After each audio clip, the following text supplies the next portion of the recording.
morning, everybody, and welcome to another edition of Conversations at the Grove. We are getting very close to our summer season beginning. The company is going to start arriving and rehearsals will be beginning, and we're very excited about a fun and exciting summer. Today, we're very excited to have Jennifer Harding with us. Audiences from the Grove will know Jen from the last number of seasons, from the Comedy of Errors and Into the Woods, and last year with Buddy and all the tribute shows in between. And we're thrilled to have Jen join us this summer as our director for both tribute shows that we will be working on. And so we're just going to chat a little bit today with Jen about some of the tributes we've done in the past and also the tributes that we will be working on this summer. So thank you for joining us at the podcast. I'm so excited to be here. I'm excited to be back for another Grove season. This is amazing. It's such an amazing thing. We hit the Victoria Long Day weekend, and all of a sudden it feels like summer is upon us. And the fact that we're doing this right now definitely solidifies that it's summertime. It's time. It's time to get started. Yeah, I know the weather change and everything. It's exciting and all the meetings are ramping up for the summer, so it should be a ton of fun. So of the tributes that we've done so far, what have we done? I mean, in the past couple of years, it feels like we've done a number of them. Oh yeah. So we started in, I guess it was 2 years ago. It really wasn't crazy long ago, but we had our Carole King tribute. We've done an Elton John tribute. We have done, I'm going to forget them and then I'm going to feel awful. We've done a Broadway, definitely always done a Broadway. Last year we did Canadian music legends. We did Beatles last year. What else? Oh, there was the ABBA. We did the ABBA and tribute. The ABBA, the big ABBA tribute, which sort of changed the game, I would say, for us as a team. I don't know is that fair to say? I think so. There was something about that show that really came alive at the end of that season. Yeah. And I think part of that was the impetus to go at last year's season so strong with the tribute shows, right? Because we discovered almost this new version of concert, right? By utilizing a cast that is so just super strong music theater performers, and then saying to them, how about we get outside that comfort zone and do some pop, like really popular top 40 throughout the decades music and see what you do. We got to see them party on stage, right? And bring that same incredible talent to totally new music, music different from music theater, right? And I think that was the big thing about the ABBA show, and seeing the response from the audience to the ABBA show, and the light up glasses and the singing along, and it truly was just a tribute to the music of ABBA and a whole decade of it, which really for us was the starting point for this year's disco party, right? Like we have our 70s party, right? Because there's just too much music that needs to be done. And so you got to do it tribute style. Yeah, it was so interesting when we were mapping out what this summer was going to be, that it's like we wanted music from the decade of the 70s because there's just so much incredible music to choose from. I mean, just nonstop. But then, of course, there's so many different genres and styles. So the sort of dance party. Can you talk a little bit about that, about sort of like the song choices that you've made for this show and the energy kind of? Oh, absolutely. That'll be there. So the fun part, I guess, that people don't get to see sometimes is how you and I go about this early Yeah. days, where we basically put out to everyone we know, what's your favorite song from the 70s, right? And we start there. So we cast a very wide net when it comes to music, and basically we put together a list of upwards of 80 to 90 songs, right? Which is far too much music to cover in the time that we have. So then we take those songs and we start saying, okay, well, what fits into a group with this title? What sound what could be made into a medley or a mix of two or three different songs? And we slowly curate down to two sets, an act one and an act two, um, within the confines of 70s music. And that could be, disco, obviously. Sometimes we start with purely just with the artists. So maybe something like, instead of a full ABBA show, we have an ABBA set of some of your favorite songs. We will do folk music from that decade. And again, get it down to the three best of that, or whatever we choose. So we go about it from big to small to smallest. And within all of that, we then weave in this incredible cast that we have, who you will see this summer are not just singers and musicians and actors, they're also dancers. These guys can move, right? So our job is to take that party that you're having in the audience and just, shave down the edges. So now we have a party on stage with full dance and full singing. It's just going to be massive. It's going to be massive. Yeah, I'm really looking forward to the 70's dance party. The set list alone, I don't know, I think maybe that's my favorite era. There's just but the I mean the music from Stevie Wonder to ABBA to Yeah. Donna Summers to I mean to Queen and David Bowie. I mean Yeah. it's just incredible. I think as well, what was crazy is so many of these songs are so they're so much part of the root bed of the music we listen to now, right? And a lot of them are still on the radio. You drive your car and you turn the radio on and it's Queen and Bowie, and it still is ABBA, and we've got Fleetwood Mac and Tina Turner. And because of that, I found it quite surprising that some of these songs were from the 70's.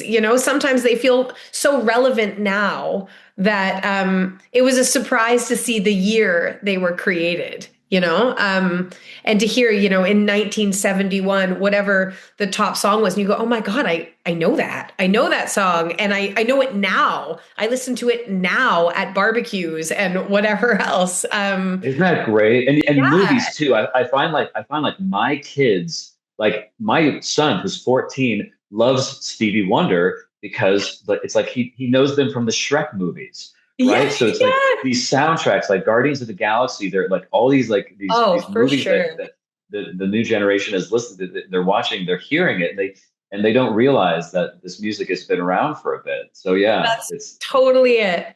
We it's said wild. something the other day, and my 6-year-old, I think I was doing the claps from Car Wash, clap, clap, clap, clap, clap, clap, clap, clap. And I did that, and she went, "Oh, that's from Shark Tale," and I went, yeah, it is. I guess it is now, right? Like, but for her, that was it. I said, no, it's the Car Wash song, and she went, yeah, yeah, yeah, the Shark Tale song. So it is. It's infiltrated new media, and we have a whole new audience because of it, right? This is going to be a very exciting one because I truly believe, more than any of the other shows, the 70's dance party is going to tap into that memory bank of the first time you heard the song, what you were doing the first time it came on the radio, listening to it on an LP, or, just it has memories attached in a way that I think this show does that in a way that we've never done before, which is going to be really fun to see. Yeah, I'm really looking forward to it. So the 70's dance party, and then afterwards, of course, I think we're very excited, and building off of last year, we'll be doing Canadian Music Legends Volume 2. Yeah, I mean, last year it was so much fun. It was so much fun to Oh my work gosh. on that show, and the response from the audience was pretty magical. There was such energy and I mean, so many people singing along, and the Yeah. idea of people saying, "I knew every song." I couldn't believe that I knew every single song, and people, making note of what the set list was, and we kept getting that. Oh, you had this Neil Young song, but what about this one? Or you didn't have this artist. So hence Volume 2. Can you kind of Yes. talk about the difference, or sort of how we find Yeah. ourselves going into rehearsal for Volume I 2? mean, first of all, I'm so pumped that this is happening because we had so many conversations about, oh, what about this song? What about this song? And I think as well, it needs to be said, most of these artists could hold together an entire show of just their work, right? For sure. When Yeah, you say we could do this Neil Young song, it's like we have 42 Neil Young songs that we could put into a show and make that a show in itself. But the excitement comes from the fact that all of these Canadian artists are together in one place, as it were, right? Um, the cool part last year was seeing how many of these smash hits were Canadian born, right? I think that's something very, it's something we're very proud of here is our musical culture, right? We are we really dug this year to make sure that we were covering stuff that maybe we had missed last year. And so another really cool moment is when you go, oh my gosh, I had no idea this band was Canadian. I had no idea it was written by a Canadian. Um, Songs that I probably haven't heard since I was a kid. All of a sudden, again, same thing. The memory bank just explodes. You listen to it and you go, "Oh my gosh, I know that. I know this one." We have mixed it up this year, and we've gone for a wider range of even just genres within Canadian music. We have this really cool rock scene as Canadian artists, and so we really dug in this year. And we have some performers that are just gonna smash these songs. The energy will be very, very high. It is a total rock concert. That's that's what we're going for this year. We had a moment last season where we were doing our finale song in Legends, and it was a Brian Adams, right? We were doing, I'm pretty sure it was Summer of '69, and it yeah, started to rain. And those are one of the things that we experience in outdoor theater. But I just remember looking around the stage at all of these performers who were living their best rock star life, just dancing around and jumping and singing together as this huge team. The band is playing. It was incredible. And the rain started to pour, and it was just dark enough that the lights were catching everything. And every single person came off that stage saying, I felt like a superstar, yeah. because it did feel like a full-on summer party, right? And when you can look out at a full house of people where it's drizzling on them, right? And not a single person cares, that's to me the sign of a good party, right? That the weather made it better, it made it Isn't even that cooler. great? Um, Yeah, I remember that. Yeah, and yeah, I don't know, something about the audience, like singing along, right? And some of yeah. those numbers and all of that, especially at the end, So like with good. that Brian Adams song, and everybody on their feet. It was just very special. And so yeah, it was so interesting as we were thinking about what to do, this continuation of that. It just seemed like such an obvious idea and Yeah, way to go. So anyway, I'm thrilled that you're directing and that you're gonna I'm in. I love knock it it. out of the park. And it's a great company. I mean, every year we have a different group of artists Yeah. that come and join us for the summer, and with some familiar faces and a handful of people that are new. But I think this year there's a lot of, like you said, there's a lot more dancing. There's more dancers, and yeah, it should be. I think the season should be fun. It should be a season of just a ton of fun. I think that we have found a very cool balance of theatrical formats this season. For me, it feels like we have covered all the bases, right? Yeah. If you want your big, like raucous, clever musical, right? You want your tap dancing and your comedic license in that sense, you've got Spam-A-Lot, right? Yeah. Um, if you want the heartfelt and the also very clever acting in the play, like we've got a play, we've got a musical, and then we have not only the concert series at the Grove, but the tribute concerts that are going on. I feel like the season really encompasses something for everyone. And the hope Yeah. is once you've come to one that you're going to open that brochure or you're going to go online and you're going to find something that suits another, like it scratches another itch, you know? I'm excited. I feel like it's a really well-rounded season of theater.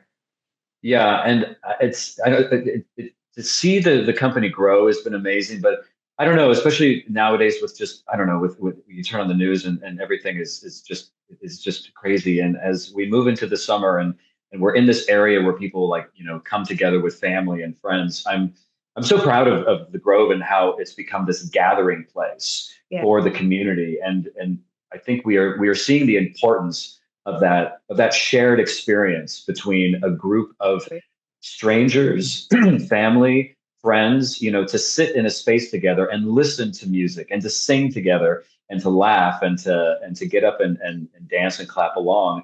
I think it's fun, but it's important. Yeah. It's Yeah. significant for everybody. And I think the fact that the audience is multi-generational That's huge. for all of these shows. Grandparents can bring their grandkids and they can have an experience together that they'll remember. So I think that and the idea that this is becoming like the new summer tradition for a lot of people to come to the Grove and to see multiple shows. It's a It's it's a fun. really, really big deal. And I have a lot of family friends and friends up in this area where the first thing they do when the season is announced or when they pick their holiday dates to come up to the cottage or to have friends up, the first thing they do is look at what's on at the Grove, right? Because it is very much, as you say, it's now becoming integral to the holiday week or weekend or whatever it is. And there's something for everyone, which is cool. I get to bring my kids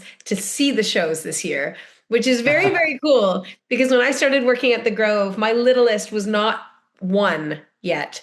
Um, yeah, I had about like a 10-month-old baby when I did my first season in Comedy of Errors.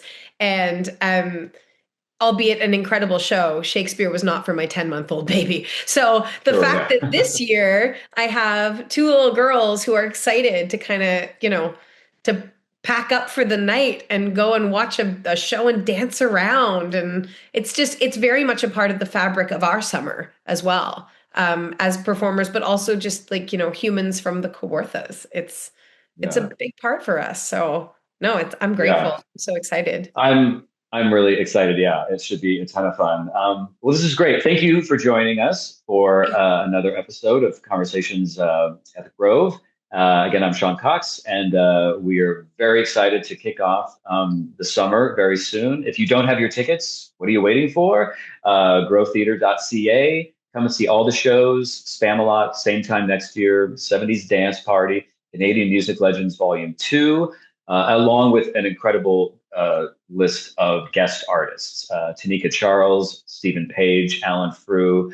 It's a great list. Go and check it out. Come and see all the shows, and we will see you at the Grove. Thank you, Jen, for joining us, Of and thank you course. for directing the tributes this year. We're thrilled to have you back, and we will see you all later this summer.